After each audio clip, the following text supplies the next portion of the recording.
Hello everyone, welcome back to my YouTube channel. आज हमारे daily 1 case law series का day 2 है, जिसमें हम बहुत ही ज्यादा सेंसिटिव और इम्पोर्टेंट केस के बारे में बात करेंगे जो आज बहुत ज्यादा चर्चे में है। कौन सा? Unnao rape case. ये केस कौन सी डेट को शुरू हुआ था? ये केस शुरू हुआ था 4 जून 2017 को। ये केस किस चीज के बारे में बात करता है? ये केस बात करता है rape, gang rape, abuse of power के बारे में। इस केस में सिर्फ रेप ही नहीं, अपनी पावर का मिसयूज तक किया गया था। चलो जानते हैं इस केस में एक्चुअली में हुआ क्या था। 4 जून 2017 को एक माइनर गर्ल ने, जो कि 17 इयर्स की थी, एक एलिगेशन लगाया बीजेपी के formal sitting MLA Kuldeep Singh के ऊपर कि उन्होंने उसका रेप किया है। ये एलिगेशन सिर्फ एक पर्सन के ऊपर नहीं था, ये एलिगेशन एक से ज्यादा पर्सन के ऊपर था, जिसमें कुलदीप सिंह के साथ साथ शशि सिंह, अतुल सिंह और भी लोग शामिल थे। इस केस में एक्चुअली हुआ क्या था, ये जानने से पहले हम बात करेंगे कि रेप होता क्या है। एज पर सेक्शन 375 आईपीसी और सेक्शन 63 ऑफ बीएनएस, रेप में 3 चीजों का होना बहुत जरूरी है। पहला, पेनिट्रेशन; दूसरा, बिना फीमेल की कंसेंट के; और तीसरा, उसकी विल के अगेंस्ट। अगर ये तीनों चीजें हैं तो हम उसको रेप कंसीडर करते हैं। इसकी जो पनिशमेंट है वो सेक्शन 376 आईपीसी के अंदर दी गई है और सेक्शन 64 बीएनएस के अंदर दी गई है, जिसमें क्या है, इस केस को ध्यान में रखते हुए इसकी पनिशमेंट मिनिमम 10 इयर्स तक की है और मैक्सिमम लाइफ इम्प्रिजनमेंट है फाइन के साथ। अब ये केस, जैसा कि हमने देखा, सिर्फ एक पर्सन के ऊपर नहीं किया गया था। दैट मीन्स कि ये एक गैंग रेप का केस था, जो कि सेक्शन 376 डी आईपीसी में डिफाइन है और सेक्शन 70 बीएनएस के अंदर डिफाइन है, जो क्या कहता है कि अगर एक से ज्यादा पर्सन मिलकर के किसी फीमेल के साथ रेप कमिट करते हैं बिना उसकी कंसेंट के, तो उसको हम गैंग रेप कंसीडर करते हैं, जिसमें जो पनिशमेंट है वो लाइफ इम्प्रिजनमेंट और डेथ तक की पनिशमेंट दी हुई है।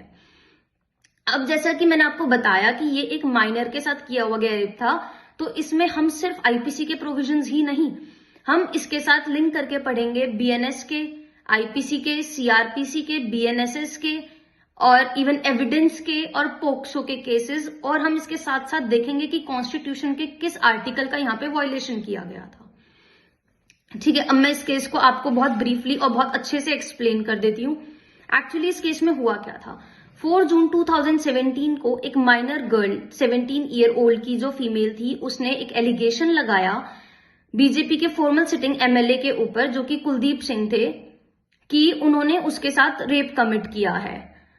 फिर उसके बाद उन्होंने साथ साथ में ये एलिगेशन भी लगाया कि सिर्फ रेप ही नहीं, उनके जो फादर थे, विक्टिम के जो फादर थे, उनकी भी कस्टोडियल डेथ इस केस में हुई है।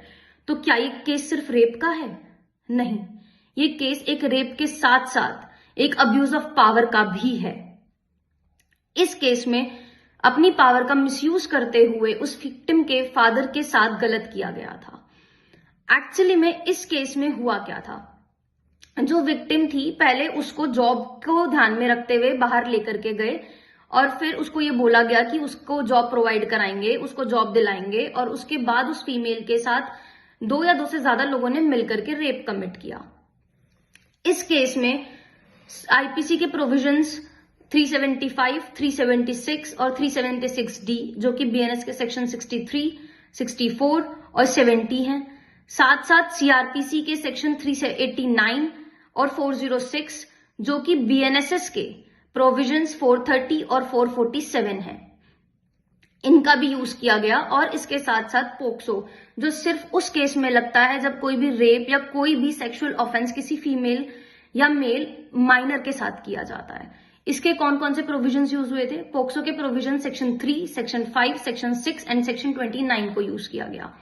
सेक्शन 3 क्या कहता है? सेक्शन 3 बात करता है पेनिट्रेटिव सेक्सुअल असॉल्ट की। सेक्शन 5 एंड सेक्शन 6 बात करते हैं एग्रोवेटेड पेनिट्रेटिव सेक्सुअल असॉल्ट की, और सेक्शन 29 बात करता है प्रिजम्पशन ऑफ गिल्ट की।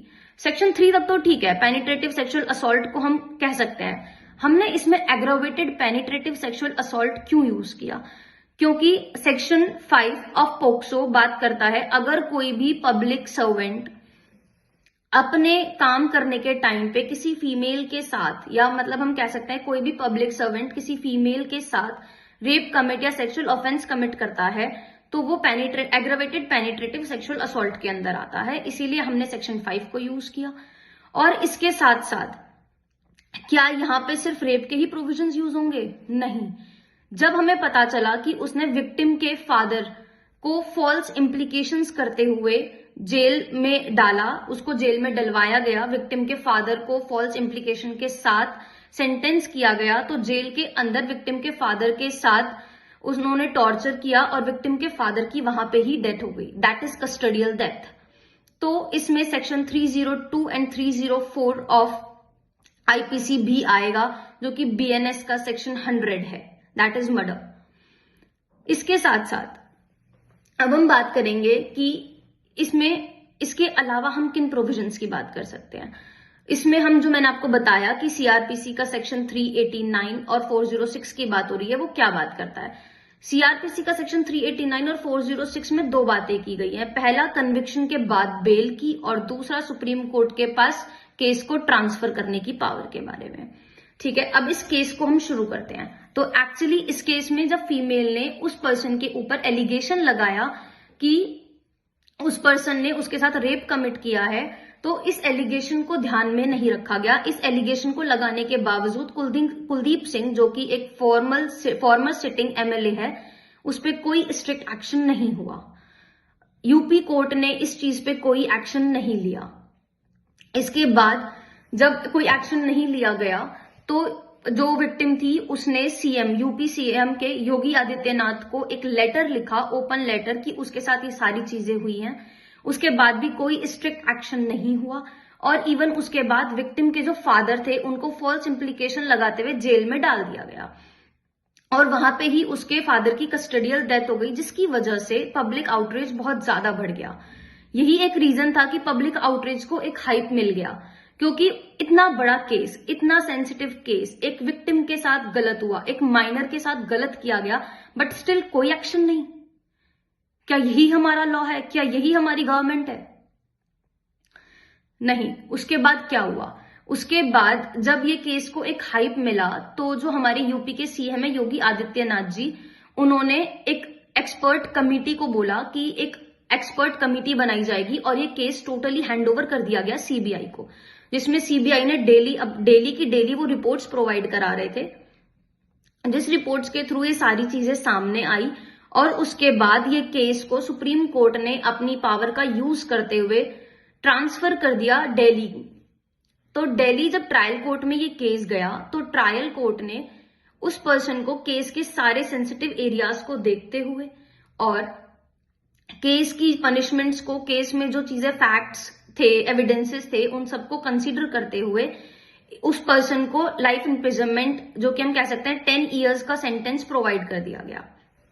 वो जेल में ही था कि ये केस दोबारा हाई कोर्ट में गया, दिल्ली हाई कोर्ट के पास, और देन दिल्ली हाई कोर्ट ने अपनी पावर्स को यूज करते हुए, जो कि उनके पास पावर्स है कि अगर अपील पेंडिंग है तो वो उस केस में कन्विक्शन के बाद भी बेल ग्रांट कर सकते हैं, उस पावर को यूज करते हुए उन्होंने उस पर्सन को बेल ग्रांट कर दी। जिसके बाद पब्लिक ने इस चीज का बहुत ज्यादा वॉयलेशन किया। पब्लिक जो है वो सड़क पर आ गई, मार्च होने लग गया, कैंडल मार्च होने लगा, चीजें बहुत ज्यादा बढ़ गई। तो सुप्रीम कोर्ट ने देखा कि एक्चुअली में प्रॉब्लम क्या है। जैसे ही सुप्रीम कोर्ट को इस चीज के बारे में पता चला, तो सुप्रीम कोर्ट ने इस जजमेंट में तुरंत इंटरफेयर करते हुए अभी रिसेंटली जो हाई कोर्ट का ऑर्डर था बेल का, उस पर स्टे लगाया, और स्टे लगाने के साथ साथ सुप्रीम कोर्ट ने बोला कि अक्यूज्ड की जो लिबर्टी है उससे बहुत ज्यादा इंपॉर्टेंट है विक्टिम की डिग्निटी और सिक्योरिटी। ये चीज क्यों बोली गई? क्योंकि जो एलिगेशन इस केस में लगे थे, वो एलिगेशन एक पॉलिटिकल लीडर के ऊपर लगाए गए थे, जो कि जेल में रहने के बावजूद उस फीमेल विक्टिम को और उसकी फैमिली को थ्रेट प्रोवाइड कर रहा था कि उनके साथ वो कुछ गलत करेगा या फिर उनकी फैमिली को बर्बाद कर देगा, जिसमें काफी चीजें हुई भी थी। जैसे जब विक्टिम के फादर की डेथ हुई, तो उसके बाद विक्टिम और उसकी 2 आंट्स मिलकर के अपने लॉयर के साथ कोर्ट में जा रही थी कि बीच में ट्रक से उनका एक्सीडेंट करा दिया गया, जिसमें इंस्टेंटली वो उसकी जो दोनों आंट थी उनकी डेथ कॉज हो गई, और विक्टिम और जो वो लॉयर था वो हॉस्पिटल में एडमिट हो गए थे। जिसके बाद, और वो जो जब डेथ कॉज हुई तो वो एक सस्पिशियस डेथ थी, जिसका कोई कारण नहीं पता, सिर्फ ये दिखाया गया कि वो एक एक्सीडेंट था। इसके बाद जब विक्टिम कैपेबल हुई बोलने के, स्टिल वो लॉयर जो था वो हॉस्पिटल में एडमिट था, वो कुछ नहीं बोल सकता था। विक्टिम को हार्म कम किया बट उसके साथ रहने वाले लोगों को ज्यादा हार्म किया, जिससे विक्टिम जो है वो शांत हो जाए और ये केस यहीं की यहीं बंद हो जाए। बट एक्चुअली में उसके बाद विक्टिम ने दोबारा एक्शन लिया, दोबारा सारी चीजें हुई। विक्टिम के आंट तक को जेल में डाल दिया गया था, विक्टिम के अंकल को जेल में डाल दिया गया था, सॉरी। उसके बाद विक्टिम के एक्शन को देखते हुए, सारी चीजों को मद्देनजर रखते हुए सुप्रीम कोर्ट ने ये एक्शन लिया, जो एक्शन एक बहुत पॉजिटिव एक्शन था। और वो ये चीज तक शो करता है कि अगर पॉलिटिकल लीडर्स भी कुछ गलत करेंगे तो जुडिशरी उनको इंटरवीन करने के लिए है। Justice is there. जस्टिस से ज्यादा ऊपर लेजिस्लेचर पावर नहीं है, जस्टिस से ऊपर गवर्नमेंट नहीं है, जस्टिस इज द सुप्रीम। सो इस केस को बहुत ज्यादा ध्यान से सुनिएगा, इस केस को 2 बार सुन लीजिएगा, क्योंकि ये केस सिर्फ और सिर्फ एक रेप केस नहीं है। ये केस एक ऐसा केस है जो आज के टाइम पे भी बहुत ज्यादा चर्चा में है। और जब ये केस हुआ था, जब इंडिया के जो सिटीजन्स थे, उनके जो एक्शंस थे, उनके साथ जो चीजें थी, और ये केस को जब सुना गया तो इंडिया के हर एक सिटीजन की रूह तक कांप कि इफ हमारी गवर्नमेंट ही ये सारी चीजें करेगी तो how an Indian citizen is safe, specially females. तो अगर आपको मेरा ये केस पसंद आया हो तो वीडियो को लाइक एंड शेयर कर देना और चैनल को सब्सक्राइब जरूर कर देना अगली वीडियो के लिए। साथ ही में इस केस के जो आपको मेन क्रक्स है, जजमेंट है, वो मिलेगा मेरे इंस्टाग्राम चैनल पे, तो चैनल को भी फॉलो कर लीजिएगा। Thank you.